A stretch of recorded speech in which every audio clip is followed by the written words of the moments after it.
We've been a leader in banking for more than 100 years. You'll find us here, at home, on your phone, and everywhere you go. Renaissance Bank. Understanding you. Member FDIC. Equal housing lender.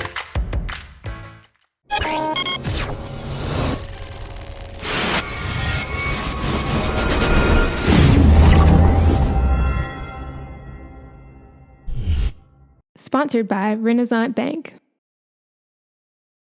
Good morning, Northeast Mississippi. This is Newsbreak for Friday, July 7th. I'm Brad Locke. Thanks for joining us. Just a reminder, you can catch Newsbreak each weekday at 7 a.m. You can watch it on djournal.com, Facebook, YouTube, or the Daily Journal's mobile apps for Apple and Android devices. I'm going to take a quick look at news, sports, and weather for Northeast Mississippi. Let's start with the forecast for today. We're going to have partly cloudy skies, a high of around 90 degrees. We'll see a low of about 74, just a 20% chance of rain. 3-day outlook could see some thunderstorms on Saturday, high of 91, a low of 70. The chance of rain is 40%. Rain possible on Sunday as well with a high of 88. Low of 70, 60% chance of rain. And then Monday, partly cloudy with a high of 91, low of 72, just a 20% chance of rain. Let's take a look now at some of the top stories from the Daily Journal and djournal.com on this Friday. The University of Mississippi will rename one building and add plaques to various sites on its Oxford campus in an effort to put its past into context. University officials announced the recommendations it will be implementing from the Chancellor's Advisory Committee on History and Context. The committee was formed last summer by Chancellor Jeffrey Vitter to address Recommendation 5 of the university's 2014 Action Plan. That plan is a comprehensive set of recommendations related to improving the campus's environment for diversity and inclusion.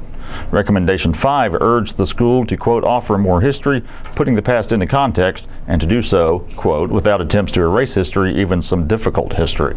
Lamar Hall, Barnard Observatory, Longstreet Hall, and George Hall will all get plaques. Sites that were built with slave labor, including the Lyceum, will be collectively contextualized with one plaque. The university will also seek to rename Vardaman Hall. It was named after James K. Vardaman, who the committee said, quote, actively promoted some morally odious practice or dedicated much of his life to upholding that practice. St. Jude Children's Research Hospital is giving away a dream home in Tupelo, and tickets are going fast. The giveaway will raise money for St. Jude in Memphis. Each ticket is $100 and offers the chance to win the Tupelo home, which is estimated at a $325,000 value. More than half of the tickets have already been sold, said Jordan Booth, who was the lead staff member for the event. On Thursday, the group hosted an event to allow those who have contributed to the home to write prayers and messages on the foundation before the floor is completed. The home is being built in the Roanoke subdivision with the help of Legacy Construction. Most of the materials and labor are donated. The home will be about 2,800 square feet. It includes 4 bedrooms, 3 bathrooms, and a covered patio. Booth said the home will be given away on August 31st. To buy a ticket, call 1-800-456-8351. More information is available at dreamhome.org. The United Way of Northeast Mississippi is already gearing up for the start of another school year. The organization has scheduled its annual back-to-school resource fair events across the region.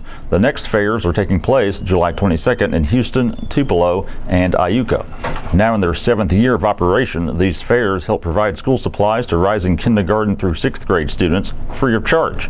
Students can come to the event and receive free backpacks stuffed with basic school supplies. There are 7 resource fairs this year. One has already taken place in Pontotoc, and there will be another one July 29th at Itawamba Attendance Center. The last 2 fairs will take place August 5th at Baptist Memorial Hospital in Booneville and in New Albany. The July 22nd fairs will be at Houston High School, the mall at Barnes Crossing in Tupelo, and Iuka Methodist Church. Around 3,500 backpacks are expected to be distributed at the fairs. And in sports, Tupelo's Chris Stratton made his first major league start on Thursday for the San Francisco Giants. The former Mississippi State standout was forced into action when scheduled starter Johnny Cueto was scratched with an ear infection. Stratton found trouble early as the Detroit Tigers jumped out to a 5-0 lead after 3 innings, but he settled in after that, allowing no runs the rest of the way. Stratton pitched 6 2/3 innings, allowing 5 runs on 6 hits with 1 strikeout and 5 walks. He threw 106 pitches. The Tigers won 6-2 2, Stratton took the loss, falling to 0-2 on the season. Stratton, a first-round pick by the Giants in 2012, drew the start 5 days after being called up from AAA. It was his second call-up of the season. A starter at MSU, Stratton has been used out of the bullpen up until now in San Francisco. He made his MLB debut last season and wound up with 7 relief appearances.